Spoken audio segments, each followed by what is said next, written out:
Growing up, social media was a flower that hadn't quite blossomed yet. The bulb still enclosed in itself. It wasn't until I was in middle school when social media started its uptick in popularity.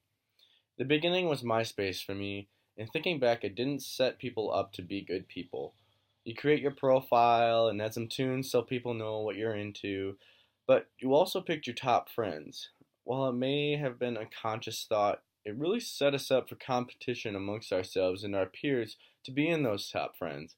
And if you weren't, or if you got bumped down on the list or someone took your spot, it didn't make you feel good, especially if the person who moved you down was in your top 10. Evolving to Facebook and Twitter, social media is now worldwide. It's great that social media allows us to diversify and learn more about each other's cultures, but by opening ourselves up, we become much more vulnerable to our attacks. Social media has never given me something to feel amazing about.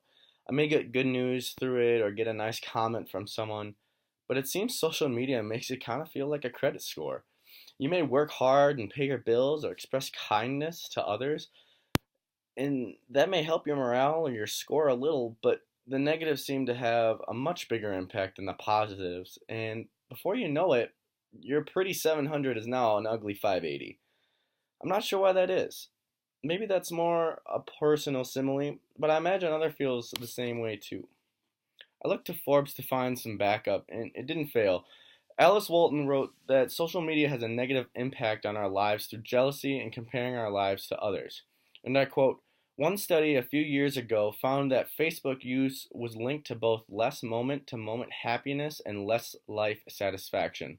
The more people use Facebook in a day, the more these two variables dropped off.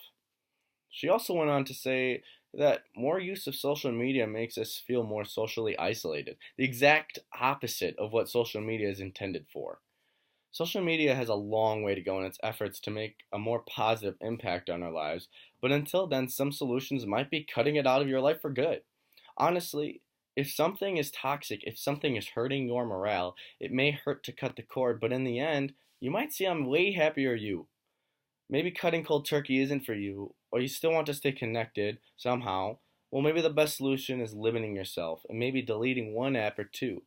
After all, do we really need a profile on Facebook and Instagram when nearly everything you post on Instagram, you post on Facebook too? It gives you that option. Twitter, Instagram, whatever it may be. Do we really need all of those apps?